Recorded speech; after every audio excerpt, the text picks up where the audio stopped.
the College Football Enquirer with Ross Dellenger and Steven Godfrey. I am Andy Staples. And we start with a story that defies geography and really defies a lot of everything everybody's been telling us about everything. Sacramento State is a member of the FBS now as a member of the MAC in football. That would be the Mid-American Conference. That would be the one that is largely based in Ohio and Michigan. Ross Dellenger, what is going on here? Well, the MAC has become a coast-to-coast conference, Andy, because, of course, they have UMass. They added UMass last year. So we got UMass and we got Sacramento State across the country. By the way, that's 3,000 miles, I think, from UMass to Sacramento State. So if you're going to get on the road and take no breaks, it's about 45 hours to get from one to the other. So, yeah, Sacramento State pitched multiple FBS leagues their proposal to basically buy into a conference. They're trying to get into a conference so they can get into FBS. Their waiver to get into FBS as an independent was denied over the summer. And so that left them with only one pathway in, and that's to get into a conference and thus get into FBS. So their proposal was something we probably never quite seen in college athletics. I mean, we've seen a lot of buying your way into a conference. But SMU? This is the biggest one. Yeah, I mean, SMU not taking distribution for 9 years from the ACC.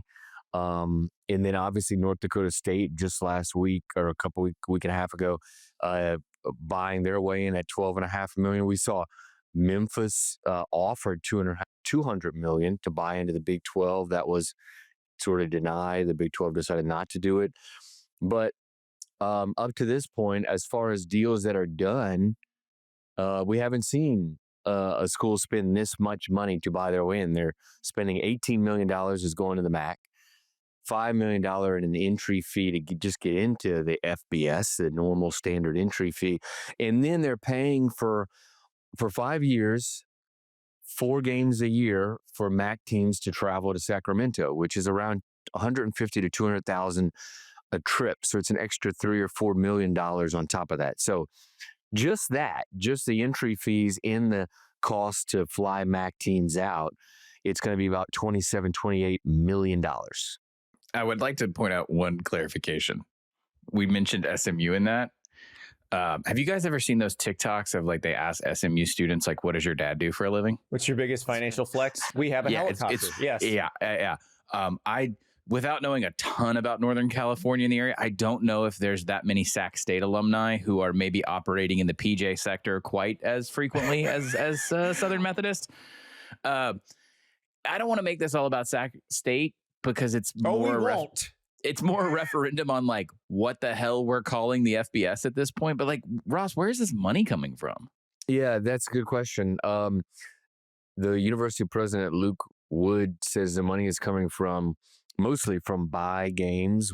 Obviously, when Sacramento State plays a power conference or another FBS team over the years and over the next 5 years, they'll get money. And so they're banking sort of on most of the money to come from there. But something that should be sort of mentioned here is most of Sacramento State's athletic budget is subsidized by the university. And we're in a state to kind of sort of, as Andy mentioned, sort of expand this conversation in general to the situation we're seeing right now, is that especially with the athlete compensation in schools' budgets, everything is losing money. Every sport's going to end up losing money. You're not going to really turn a profit on anything anymore. And so I think a university has to decide, is this our marketing branding arm and we're just going to start pumping money into it and view it as another department on our campus or not? And I think places like SMU and Sacramento State have already clearly made that decision, and they're just going to take university money and they're going to either pump it into the athletic department or subsidize it in subsidize athletics in other ways. And I think that's what they're doing. Can we just stop and talk about how stupid this all is, though? The best meme I saw all weekend, and I'm sorry I'm not giving the person credit. I don't have it in front of me. Please say it's ball sack. Yeah, boss.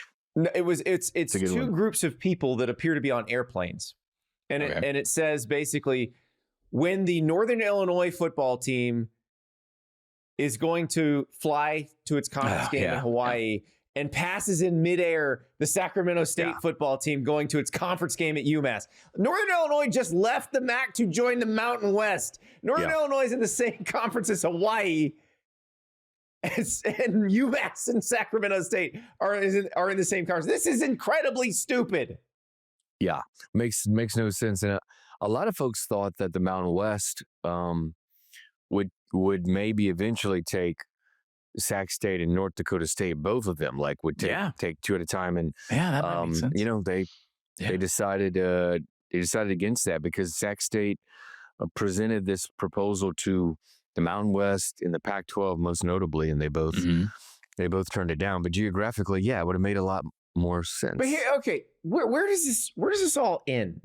Like, what's the natural endpoint? Because I was told by lots of people who were begging for a congressional law that nobody would want to do this anymore because it's just too expensive.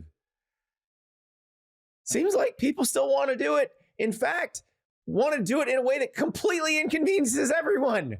I think you have to look at the value proposition, and we need to find, we kind of need to find the mean and median here for what a transition means and then what a transition up means. Sac State had football. Brendan Marion was the head coach last year. So they have a pattern of, hey, you know, if you come to this university, you get to experience college football at a particular level. What I'm curious is this all just a misinterpretation of this Alabama theorem where when Saban was there, they were winning national titles. You had all these Wall Street Journal stories about, oh, this is now the new front porch of the university and our enrollment's up and our out-of-state enrollment's up. And this is all because we're winning national titles on television. I've heard that parroted back by so many different individuals at so many different sub-levels of college football. Including Sac State's president. You saw about out-of-state tuition, out-of-state recruiting of students. And I'm really curious, Ross, because there are so many pieces of context missing as you continue to take the step down. If you're talking about football as a front porch for a university, Alabama on the old, CBS 2:30 Central, God's time zone, 2:30 Central broadcast on CBS, that's as big and marquee as you can get in terms of a display item. 10 million recruiting. people watching your 3.5 hour infomercial. Yes. The worst, but the one thing that I haven't seen anybody talk about yet is, do you guys do the people in California, in Northern California, understand when the majority of MAC conference football games are played? It's Tuesday night. Boys, the first thing I thought, what are you going to do when this came out is they opened a new TV window for Tuesday night action. Late night action after 10:30 dark. p.m. Eastern on a Tuesday night, baby. Let's 10 go. 10 p.m. kickoff. There you go. Yeah, that's one thing I'm curious about. I just don't know if that sort of apron that they think they're achieving in terms of exposure is ever possible. I think is it possible to open a casino on campus? Because really, that's who's going to be watching their games. So if you can attract gamblers willing to pay out-of-state tuition, maybe that's your market. That's a Dan Wetzel special. I interviewed him on one of my old podcasts about the MAC and thinking like I was going to get this Midwest sentimentality. And he's like, nobody watches that but the gamblers. So like that was my Wetzel, by the way. That was a good Wetzel. Hi, Dan. Thanks. I didn't have a Miller Lite in my hand when I did it. I would maybe some commission out there has commissioned a study about transition and what the actual ROI is. Because there is something to say for SMU, very deep pocketed, saying, all right, we're going to go to the ACC. We're going to play Florida State. We're going to have we're going to have games. Exactly. Right. So definitely ROI there. And no, they don't really need the television revenue. They have deep enough pockets as it is. I am curious how this works out as you look at the schools that have moved up a tier. And for this exercise, I would consider moving from FCS to a low G5, moving up a tier. So it's the same as SMU moving up a tier from the American to the ACC. And then also, looking at what's the long-term implication for the Red River schools? What's the long-term implication for the LA schools? I think it's just it's all bespoke though. And I know we're not going to make this about Sac State, but I'm kind of flummoxed. the eagerness with which some of these programs have to move into such an unstable environment. I feel like I'm repeating myself from the North Dakota State segment. I'm just curious where you think the profit is, because you've invested so much money. We have to have a profit here, guys. We have to have a long-term profit center. Maybe it's a better business than people realize, because as I like to point out to everyone who says they're all broke, when their crane's up building new things, you ain't broke. When you're broke, you're selling pieces off. That's what broke people do. I work for a newspaper. I know broke. These people ain't broke. Somebody's paying them money. Somebody's willing to give them money. There is a revenue stream, and they're doing this because they think they will get some sort of positive ROI out of it. Now, Godfrey, I think you're right. It is not necessarily a dollars and cents ROI. It might be a hearts and minds ROI that results in dollars and cents later, or at least that's what they're hoping. Well, there's money there, and you remember when they were making the push, it was really hard last year to get in the Pac-12. They had at least gotten commitments from donors of allegedly of $50 million of NIL if tied to the Pac-12. That was tied. Yeah, I asked Brennan Marion who he was going to recruit. Yeah, he had quite a list. Yeah. Okay. So that was tethered to the Pac-12. Now there are promises and commitments that I think were tethered to an FBS move. So I think they have, and they have a pretty big enrollment, and the enrollment cliff is upon us.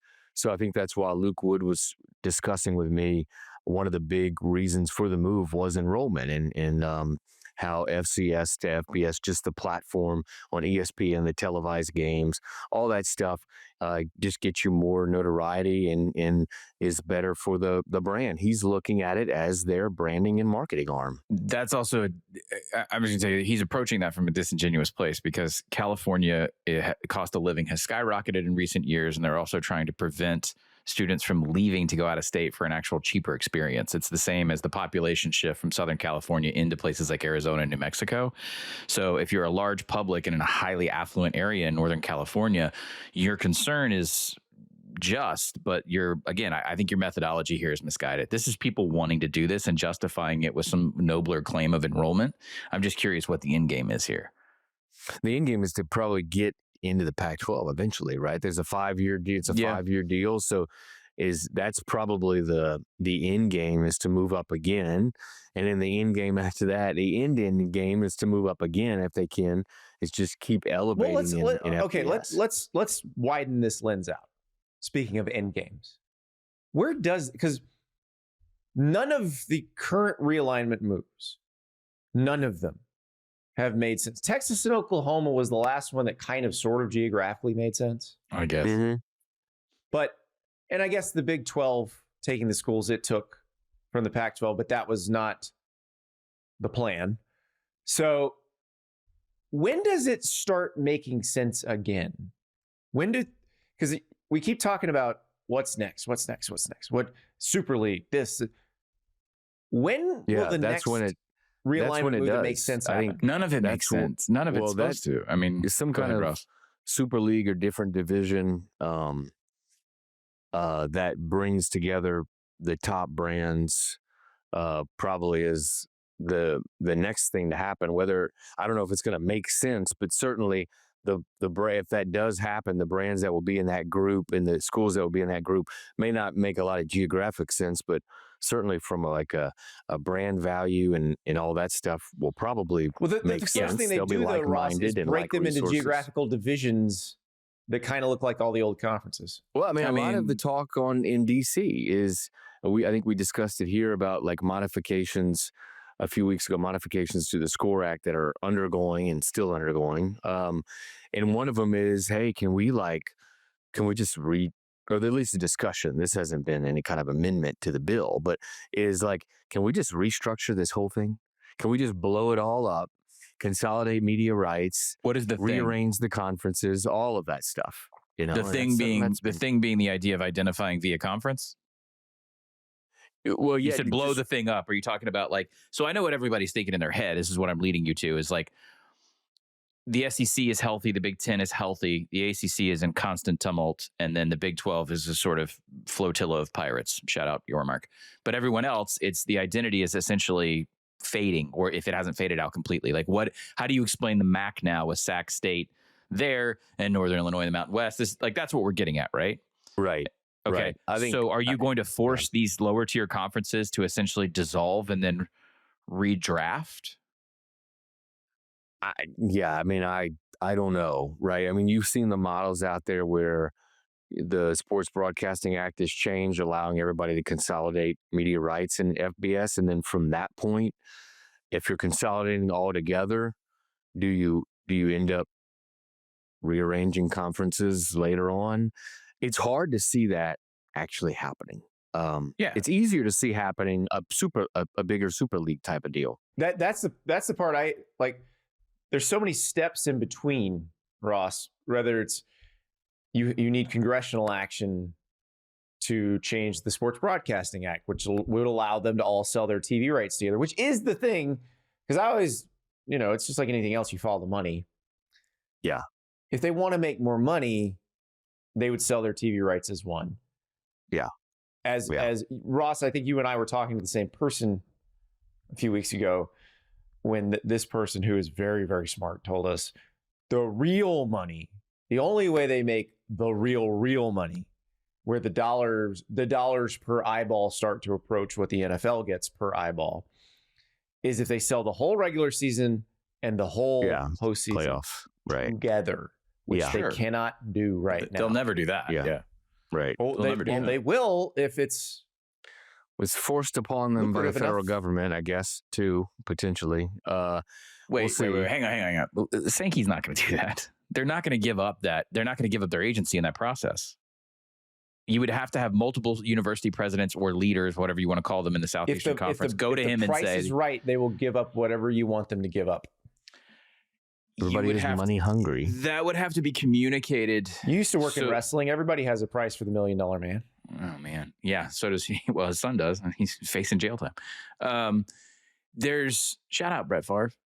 Why'd you block me on Twitter? I think that we're jumping around a lot of topics here. And I think what the takeaway is that the anxiety, even on the media side, not just the fans, the people we run into and ask us questions about college football, the middle tier, the group of whatever the hell we're going to call this thing, is growing more and more bloated, but also unstable. I think in order to kick off what Ross is talking about, or what has been sort of hypothesized, is someone's going to have to tap out. And I think that might happen where the revenue doesn't match the promise on some of these schools, and you're shipping your softball team across the country, and then eventually someone just says, hey, when somebody at the feasible. bottom of one of these leagues is going to say, we can't. But the thing that's happened before that is in the last 2 weeks have said, no, we're tapping in. Yes. Like, right. Well, hubris is a powerful thing, but if you look at Idaho as a case study, Idaho is healthier now financially and more successful in their sports by actually stepping back down. If you don't know, Idaho was at the FBS level. They decided we're going to go back to the FCS level. They're also in one of the most geographically isolated parts of the country, short of Hawaii, in terms of getting teams in and out. They're basically next door to Washington State. So I question the motives here. I'm incredulous about that. Whatever kind of brand you're trying to build in the group of 5, group of 6, group of whatever, it's getting harder and harder to do that because of the transience of all this, the uncertainty of all this. I would love to spend 3 segments on this show giving you like a G5 map of how we should cut this up and what we should do. And I do think if a greater separation occurred, let me throw this by y'all. Rather than think of the FBS as a whole right now, what if there's separation at the very top where it's the Big 2 and or Big 4 that are separating now autonomously, and they're working on their own TV rights, whatever that might be. And then you have this middle class. And if they were to join, if the Sun Belt, CUSA, MAC, Mountain West, and PAC whatever were to actually negotiate as a unit for television rights, as inventory, I'm not separating them into their own postseason. I know a lot of people get really sensitive about that. I do too. I think that would suck. Even though I love the FCS playoff, I think you can't really do that at the next level. That feels like a solution to then say, all right, Sac State, you're going to be on the west side of this thing, Northern Illinois, we're going to put you here. We're going to have some sort of scheduling component, very similar to what we talked about with that Pac-12. Andy, like we could have at the end of this, if Northern Illinois has 10 or 11 wins and they're vying, we pluck them and we pluck Boise and then we pluck App or whomever, and then they all play each other in the final week or whatever. If you're still fighting for that one playoff spot in the big boy tournament, the Disney Invitational. So I could see a collective action, Ross, happening from the middle sooner and more logically than I could from the very top. Right. No, I think that's fair. And I think the group of 6 commissioners, they've met a lot together over the last year and a half, 2 years. And this is one thing that I think that's been discussed. Maybe not seriously, but is more of a this is how it's been described to me, is forming a national sort of football conference at the G6 level, like getting all the big football brands together to be competitive as much as they can with the A4. I know that has been something discussed, and I think Tim Pernetti of the American's been actually public with that idea of, hey, let's have a national football conference. One of the things we've seen the last few months is I think 3 schools have moved conferences to go football only.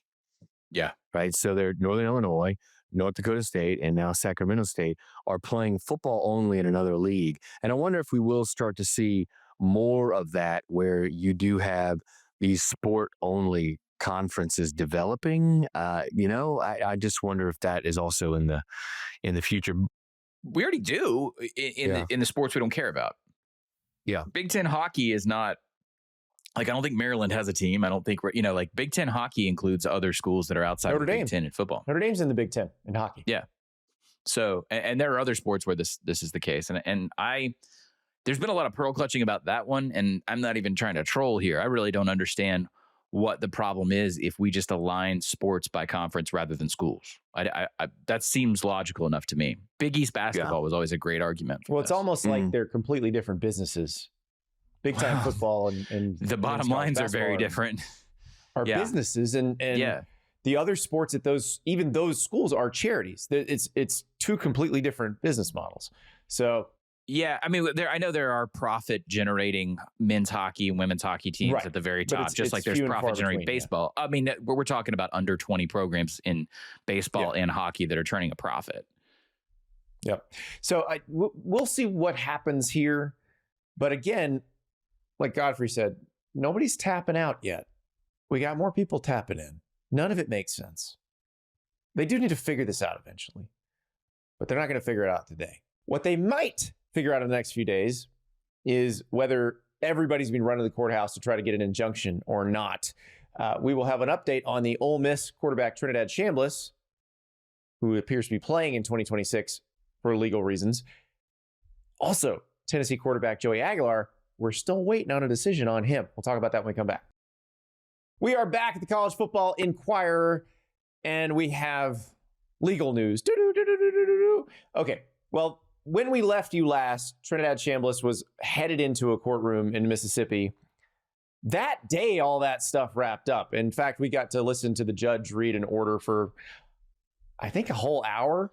Oh, we got to listen to a judge, all right. Yeah, over an hour, I think. Appeal proof. Yeah, it's unbelievable. Yeah, apparently everybody in the courthouse wanted to get across the street to a place called El Jefe, which was still having happy hour at the time. Pittsboro, Mississippi is the most nowhere location humanly possible for one of these. Did you see what was across the street from the courthouse? It was a junkyard. Basically across the street is a junkyard. Ross, you'd be the only person that I could talk to. Have you ever driven? It's south of Bruce. I don't think I've ever driven through there. So I had to do my first gig out of college. I did preps in Northeast, and that's the only time I've driven through Pittsboro. I think was either going to or leaving Bruce on the way. Bruce. Maybe to, oh my God, I can't remember. Maybe to Pontotoc. What is it, like 45 minutes south of Oxford, maybe? It is the middle of freaking nowhere. I mean, so I really don't. I was curious why the whole college football world descended on Pittsboro, Mississippi. Pittsboro. Well, that's where they had the hearing. Yeah, It's got some Grisham energy for sure. Yeah, Well- the whole hearing was ripped from from a John Grisham novel, including the yes. the, None of the uh, attorneys invoc- wore the- seersucker though, because it was apparently the wrong season for. yes, it's you too can't do cold. that. No, only summer only. Too cold. Yes, let's even though it's a little old now, we Yeah, have to Trinidad talk Chambliss is about going to play. how this. And Trinidad's Ross, going to play. I want yeah. you to help explain, because this is something I've been trying to explain to people, and it's hard. Trinidad Chambliss suing for eligibility, Mm-hmm. gets his injunction. Joey Aguilar from Tennessee suing for eligibility. We're waiting to see what the judge says. They had the hearing on Friday. The judge had some very pointed questions for the attorneys, far more than the judge in the Trinidad Chambliss case had. In both cases, the cases are in state court. In both cases, the judges were selected. That venue was selected because the judge may be a homer for the school. I'll point out that Maybe. yeah, but I'll point out that the judge that denied Charles Bediako, the Alabama basketball player, his injunction, has an undergrad degree from Alabama and IDs as a Crimson Tide fan. So it doesn't guarantee you anything. No, Yeah. But- Well, there's a big difference in sports there. True. Hmm? But Yeah. Ross, I want you to help explain the difference in these two cases. Yeah, big differences. One, the Trinidad case, he's asking for a 6th year of college eligibility. Aguilar's asking for an 8th year of college eligibility. And Trinidad's asking for a medical red shirt for a season in which he says he was too sick to play. And Aguilar is asking the court to exempt his junior college season in the NCAA eligibility standards. So to act like it didn't count when it comes to NCAA eligibility, kind of similar like the Diego Pavia stuff. It involved the junior college season. So these are very different. Trinidad had, I think Trinidad had a pretty good argument, even if it wasn't in a tiny no little matter how you Mississippi feel about town. tonsillitis and how serious it is. Very serious. Okay, yeah, But it can be there are pretty bad. thousands of It can. NCAA cases in Right. history where somebody asked for a medical hardship. Some of them got granted, some of them didn't. Yeah. The application of that might be termed somewhat arbitrary. In the Joey Aguilar case, there has never been a case where they're like, we'll just ignore your JUCO stuff. Like the Diego Pavia thing was the NCAA was treating players who spent 2020 in JUCO differently than it was treating players who spent 2020 in the Right. NCAA. Right. It was Right. it was a very it was clearly unfair. It was very specific to that year. And Joey Aguilar was in JUCO in 2020. The difference is he's also JUCO 2019. Yeah. He was in JUCO 4 years. He Yeah. played 2. He was in JUCO 4 years. And he's asking the NCAA his last JUCO year, his last JUCO season, not to count it. Similar, we've seen some of these cases, and we've seen a lot of judges actually rule for the NCAA in these cases when it comes to exempting junior college seasons. So we'll see what happens there. But guys, I know it's kind of old, but what happened in the courthouse in Mississippi was straight out of a John Grisham novel. And it was really something. I mean, from the very start, the invocation, the man who gave the invocation, part of his prayer was to ask for an extended eligibility in the middle of the courtroom before the hearing, before the hearing started. Asked the Lord Jesus for extended eligibility for Trinidad. So that's how it started. Right. The judge got up there, and I mean, just typical everything about the judge.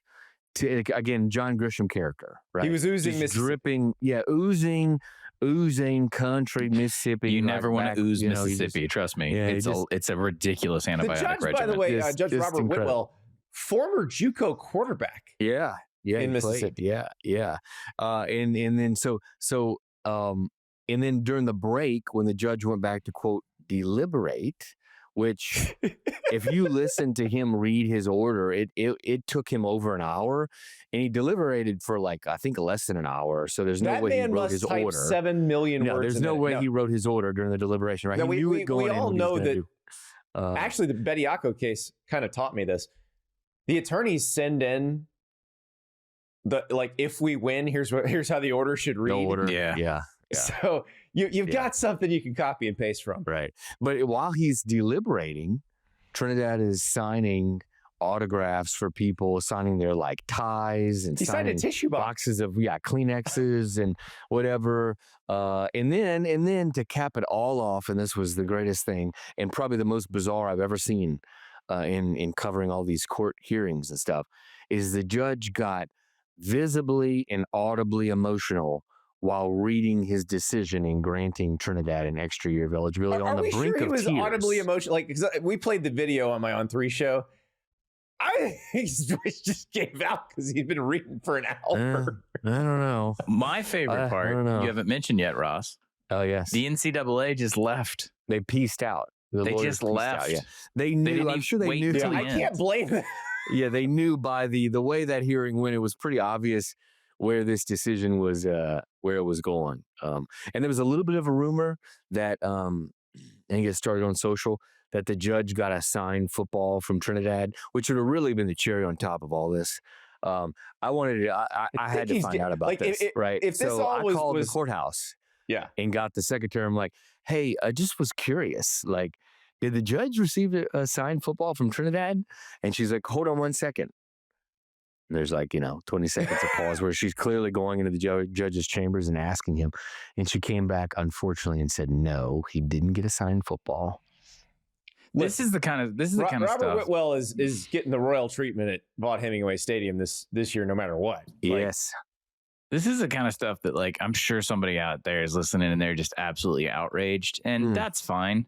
But this is probably the only way I can relate to this is how I felt when I would get phone calls from NCAA enforcement officers who would say yeah, Dabo and Nick stopped by our office today, and everybody stopped what they were doing in the enforcement office to take pictures with them. Yeah, there you go. It's always been this crooked. Yeah, I'm sorry. Yeah. I know we're involving actual courts now, but it always will be.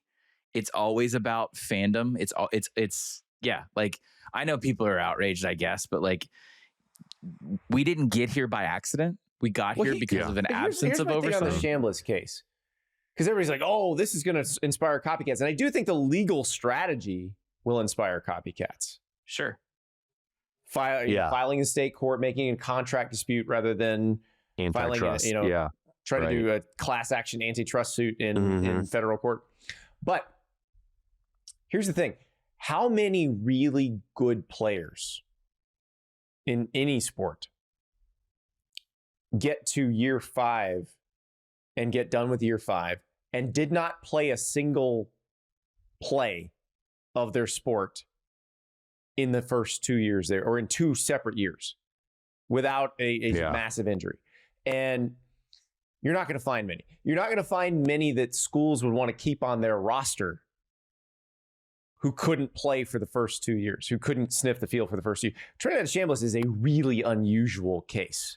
Joey Aguilar is not an unusual case. Well, one of the things, too, that keeps coming up, I keep hearing, and it kept coming up in response to my story after the hearing and during the hearing, is, hey, why doesn't he just go pro?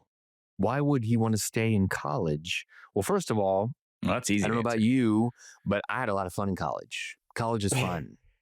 College is fun. And you weren't making $5 million a year, which is what he may be making this year. He had agreed back in December to a contract that's over $5 million in compensation. So imagine being a college kid and making $5 million plus, which is more than he would have made. I think, Andy, right? You know the numbers of this. If he wasn't if he was drafted outside of the top 15, he would not have been able to make $5 million plus next year in the NFL. Yeah, it's pretty easy. It's just money, guys. It's guaranteed money. This is the same. I mean, Diego Aguilar. Well, Aguilar's a little bit of a different situation as it relates to Tennessee, but this is probably for most of these individuals the last time they can make this much money playing the sport. And that's why I do think Trinidad is a different case in terms of football talent too. I do think he can make an NFL roster. I think he'd be in the NFL a while.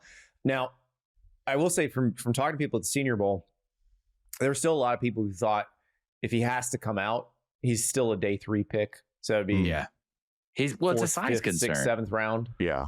We're talking about size here. It's okay to say that. Like, I mean, we all laughed when Diego's real measurements came out. Like, this is just a size concern. These guys can achieve at the highest level at this level, but their ability to earn money at the next one is in question. So we're not talking about they're not going to be 35 doing this. Like this just goes back to like give them 6. Just give it. It's a 6-year window.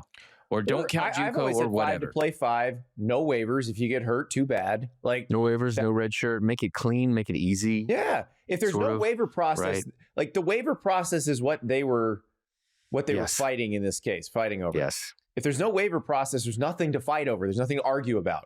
They're fighting over the waivers. All of them, virtually all these cases are about denied. Almost all of them are denied waivers, right? And if that hadn't been such an arbitrary process for 50 years, then maybe we wouldn't find ourselves here. Bingo. But the problem is they can't. They say they can't do 5 for 5 right now because of the lawsuits and how it would impact. There will be a class action suit. Then there would be a class action. Number one, and number two, the lawsuits they're currently fighting that would not help them in those lawsuits if they just all of a sudden grant an extra year to everybody. It's never going to stop. You're going to have to accept that there will be a line of demarcation where you say, we're going to do it this way, and you have to deal with that. Which is NIL, right? Mm-hmm. NIL became a thing, and lo and behold, we got the House settlement because there was a lawsuit on behalf of previous players to get their NIL back, to get their NIL compensation back pay. So that's where we are. You just got to, honestly, you just got to, they're going to claim inability. They're going to claim outrage. And then eventually you take them to the highest court in the land or to a definitive moment. You break them open and then you do what you intended to do in the first place. That's the lesson that we learned from Alston. The inevitable will occur. They're just going to create as much inertia as possible in the process. And the price we're paying, and I don't think it's that big a price, is that we have these sort of, we're in a very weird transition era of college sports. I do think in 15 years, we're going to look back and be like, oh man, do you guys remember the 2020s when it was different every year and no one knew what to do and this wasn't settled and that wasn't settled? This is the era that we're living in, but we're also paying off a tab of the previous 80 years of the sport. Right. Right. This is the transition from whatever it was before to a real full-fledged business that's being run like a business. And that there will be growing pains and there will be a tab to be paid, I think is the right word to describe it. Because if you want to get to the 5 to play 5, you're just going to have to settle with the people who sue you because you did do all that.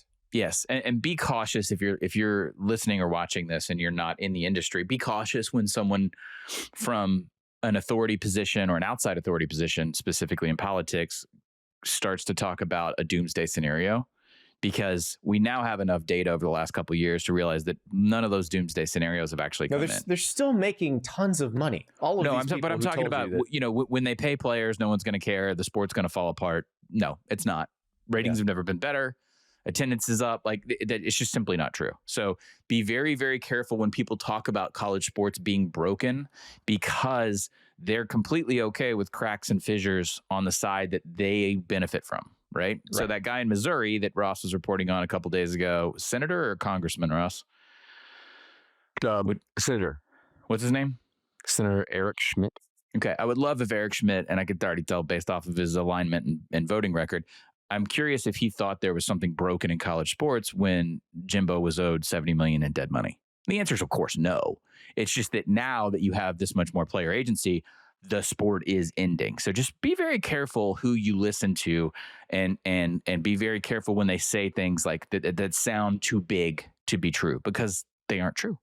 Also, if they keep saying this is going to, we're never going to be able to afford this, and yet they still hire coaches for more, yet they still pay those buyouts that are bigger, they're lying to you, because clearly the money's there.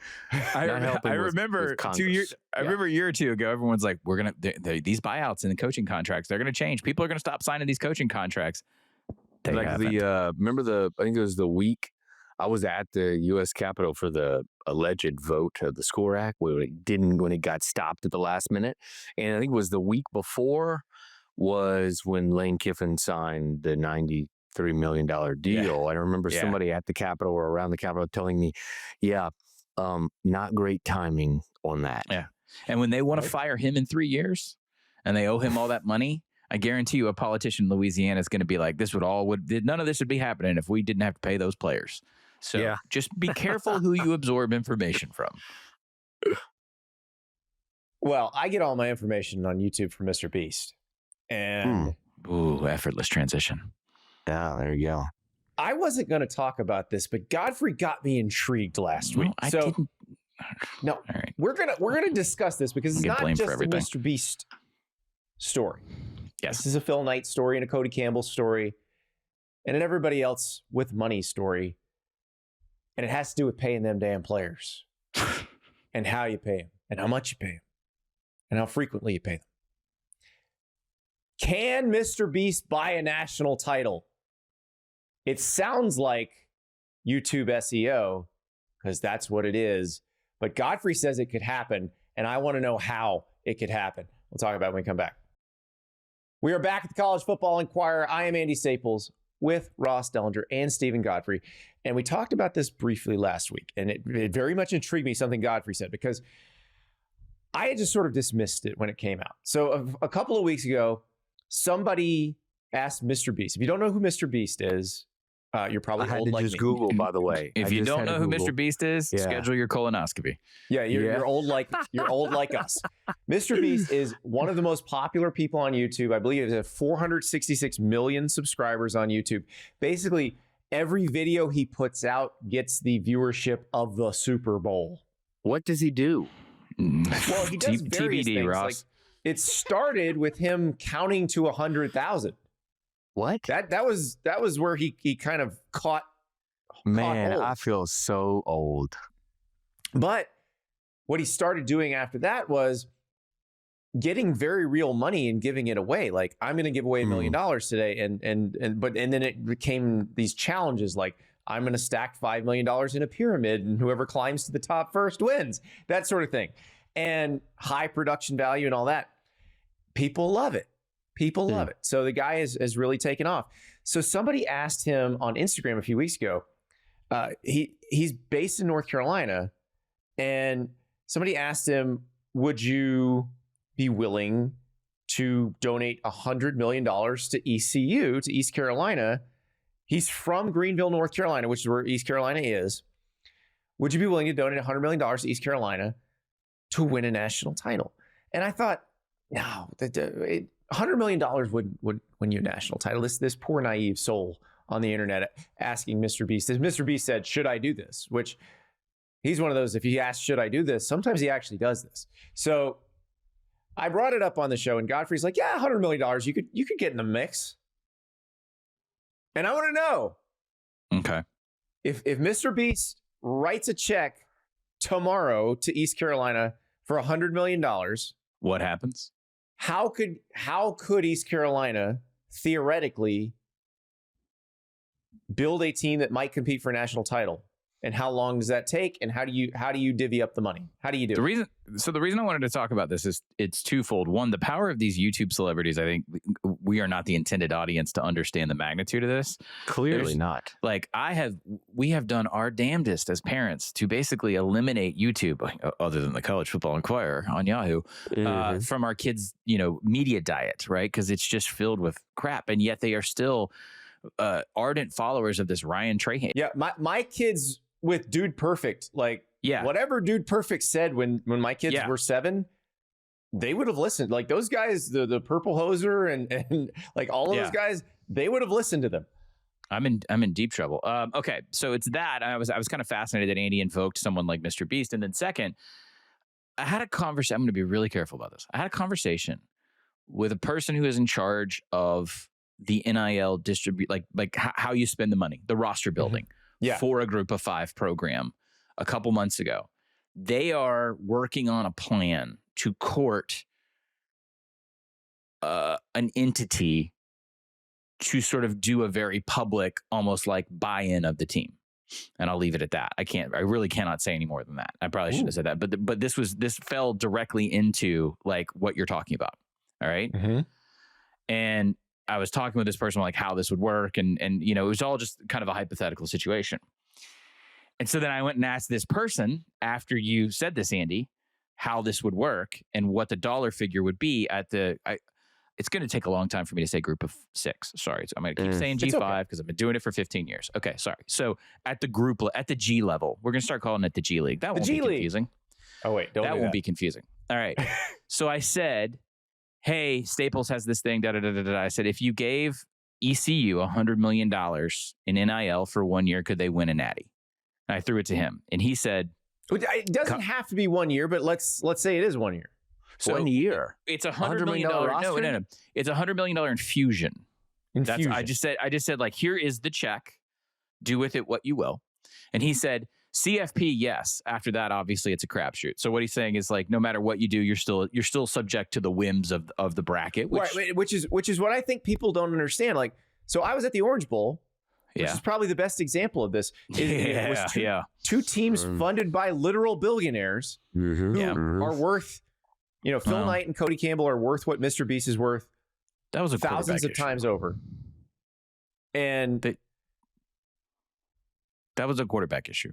That, to me, that one is like, it is to your point, Andy, but also, like, I just look back at the Texas Tech's entire season down the stretch and I was like, but then Oregon got boat raced by Indiana. Well, they had our reliable Honda pilot, Fernando Mendoza. Phil's a billionaire too. So sometimes you buy the wrong quarterback. Mr. Beast is worth $2.6 billion, by the way. Wow. Is he? Oh my God, he's a billionaire. Oh, I wasn't really YouTuber. Sorry, Mr. Beast. I was not familiar with your. I was thinking he was $100 millionaire. Okay, he's already a billionaire. So he and Cody Campbell are kind of in the same neighborhood then. Close, probably. So close, I started to tease the number down because, like, Andy's number was sort of a hypothetical, hyperbolic statement. But I was thinking. I wasn't thinking in a year. I was thinking maybe you take that 100. Well, he took it. He took your theory. This is where he's headed. He said at least 20 at that level to have a shot at a natty. Plus, you still have to have a good plan with it. So the working theory right now is that if a G6 team has a guaranteed 20 in NIL, they should be CFP eligible, meaning like in that 1 to 2% of all the group schools to get in and then get that slot. But I think if you're spending more, he says overpay a little bit to get him to come there. You're psychic. Yeah. Okay. You just wait. Just wait. That's okay. Right. Just wait. He said 40 in a single season would let you compete at the very, very top and truly push for national title contention. 40 in 1 year at a G school. All right. That's in addition to the in addition to the rev share. Whatever your situation might Ross be. told us about last week. Yes. So the thing is, and I'm scrolling through all my notes here. He said specifically exactly what you said, which is because of the brand, let's call it brand confusion in this case, and let's stick with ECU, okay? You would not spend the 20 the same way another school would. You would actually have to over-index. That's why he mentioned the 40, because you have to pay against the brand confusion, meaning you're overpaying at every position relative to market price to get them there in the first place, because there's going to be negative recruiting on it. There's going to be chatter about you're not going to get developed, et cetera, et cetera. So you have to pay a premium against market price at ECU, which is where the 40 number came from. Kids that just wouldn't go, right? Right. Like, I mean, even with the money, even if you overpay, they're just not going to go there. And this was my question, because I think Harold's done a hell of a job at ECU. Yeah. But do you use some of that money to buy a more expensive coach and coaching staff? So I said, is 100. I said, well, Andy threw out 100 is 100 overkill. And he said, well, defined overkill because you wouldn't turn it down. And at some point, it would be hard to spend all of that in a cycle. It would also be hard in one portal window cycle. He said, but hang on, a couple swear words. If you would pay egregiously high for some positions in the first window to make sure they came, then you're starting a legacy brand. It's what Texas Tech has to pay a little bit more for these guys up until right now. So exactly what we just said. I have someone in personnel saying Texas Tech overspent. Your person, if I took the 100, and split it 50 1 year and 50 another year, and I signed some of the people I signed to 2-year deals, so I could start get a little continuity going. So my target date for, let's say I'm doing this. We're imagining we did this before this portal window. So if we did it before this portal window, we'd be building a roster for 26. But my target date for the national championship contention would be 27. Well, so you're fighting. There's two things I want to talk about. You're fighting the conception of the player and their agent, which we established a little bit. He gave me a specific example there for a second, but then also he thinks it's a 2 to 3 year window you'd have to establish. So maybe it's like 45 and then 25, and then you spread the rest out over 2 more years. And so you're creating something like a 4-year window. Money. Something like a 4-year window. Yeah, and if you're successful, you're getting more money to use in the successive years. So the example he gave, and this is at his particular school right now, so I'm going to clean this up a little bit to protect the source. What the problem they're having right now is in the group level, they're offering pretty good money at a lot of these schools to it's like top line FCS players, but they can't compete with the Big Four, right? Especially the Power 2. So what the Power 2 is actually doing, it's tricky.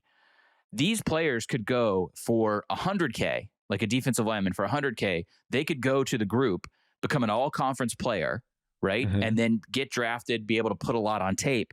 What they're experiencing right now, and this is where it would factor into our ECU issue, is so let's say this group school pays 100, and let's say a Big Ten team comes in and says, we're going to give you 200. The kids are going there, even though the kids, their agents, and their families know they're going to be a role player at best. These are depth ads, right? So these kids are choosing the bird in the hand, the extra 100K in the one season over the ability to basically ball out in 1 year at half that cost and up their profile. Now, would that trend continue? This is why you have to overpay. And what he's saying is Texas Tech had to go with elite talent at elite positions and say, we're Texas Tech. We're not Ohio State or Alabama. So we got to prove it to you on the bottom line first. Got to come to Lubbock, West Texas. Yeah, you also got to live in Lubbock. And Greenville, North Carolina, actually kind of a little bit easier to get to. Barbecue scene is amazing. Bees Barbecue. I knew that was coming. Also, this goes to short food, drive from Andy. the Skylight Inn. So it's pretty incredible. But I think I get where you're coming from. So Texas Tech, you're talking about David Bailey, you're talking about Lee Hunter, people who were at premium positions. Yeah. That could have gone anywhere. That you do have to pay a premium for to get them to come to Texas Tech. Yes. Your premium is even more when you're trying to get them to come to East Carolina. Correct. So that's why the 100 is necessary, because you have to overpay against market bias. I guess you could call it the bias of the market for at least one cycle, if not 2. You also need positive word of mouth recruiting from those kids you initially pay. And then the other thing is you've got to show some sort of feasibility plan there. Although I really like everything that's happening at ECU football right now. Like, I think Blake Harrell's a rising star. I really like what he did in the turnaround year as an interim. ECU historically kind of goes back to my old, it's also if you're good, yeah, they truly embrace it. They pack the place. They're loud. Y'all, it's fun. I know we all know this, but I think people would be shocked to understand how big that stadium is, how much they used to pack it out. It really was a little pocket universe in college football for years, because that side of the state wasn't well recruited for a long time, but you had a lot of talent. You had a lot of talent in some lower income areas in Eastern Carolina that you'd have eligibility issues getting in, and ECU lived in this liminal space for a couple of years the way Southern Miss did, and they would clean up and kick ass. And that kind of all fell apart. They had budget issues for a long time.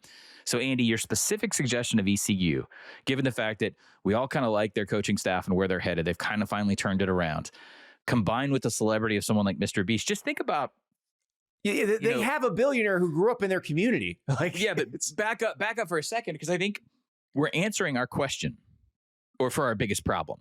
Our biggest problem, we said, was going to be market bias of the individual player, right? Like, why is this 5-star defensive lineman going to go to ECU instead of school X in the Power 4, right? Money. But also, think about, do you understand the media apparatus? Not you guys. I think a lot of people our age don't understand. Mr. Beast alone, if he really did this, would provide so much. He makes your true NIL attention so much more valuable. Yeah, I don't think people understand the value of what he brings in terms of exposure. It would dwarf anything that ESPN could do, or Fox. Is Mr. Beast getting through the NIL Go clearinghouse? Do the NIL go? Does Deloitte know who Mr. Beast is? I didn't. That's gonna be a question for you, Mr. Dellenger. I don't think Deloitte's stupid. I think they pay attention. And like, I'm not kidding. Like, if you go to Mr. Beast's YouTube page and look at the views, it is a Super Bowl broadcast, essentially. It is more I'm valuable right now, than, Andy. it would be more valuable to, especially to a 19-year-old brain, Mr. Beast for branding, than anything ESPN or Fox could offer. And this is also what terrifies major media corporations at night. News Corp and Disney, they are mortified of these people because they're doing it outside the boundaries. There's really no... And remember, Mr. Beast has crossed over. Mr. Beast has a deal with Amazon. Yeah. You could do... let me put it this way. If Mr. Beast lent his very bespoke celebrity to a sort of Hard Knocks style program through third-party rights, which ECU would be, they would be within their deal to license out, they would be the most watched supplementary football program on Prime and probably across sports streaming. And if people think I'm insane right now, it's probably because you're 45 or 50 and you don't understand the power of these YouTube celebrities. Oh, okay. But these kids do. Wrexham, good example. Yes. Welsh soccer Absolutely. program was in the, 5th division? They were awful. Yes. I watched the first 2 seasons and I kind of tapered off. So yes. Ryan Reynolds and Rob McElhaney, they're in the championship now, which is the 2nd division. Yes, and if things go the way they are, they will probably have to take on additional investment because the Premiership is so.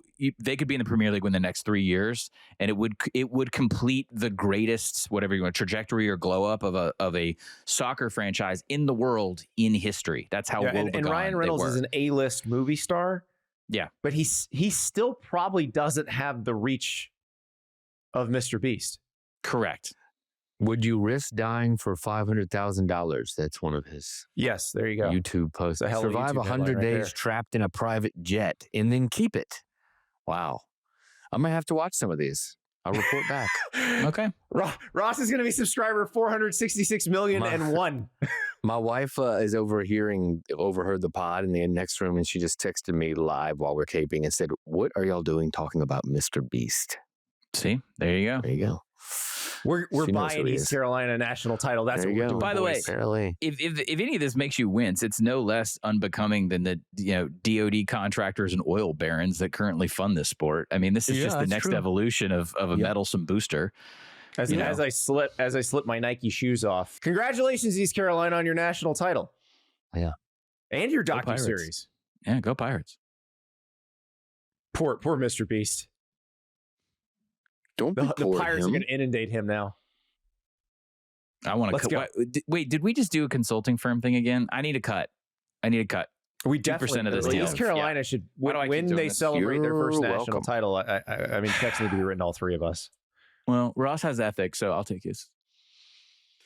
His right. Doesn't have that many ethics. Not really. Yeah, he's a real reporter. I'm just an idiot on the internet. Real. Quote unquote. We will be back on Thursday. Maybe we'll buy another team a national title. We'll talk to you then.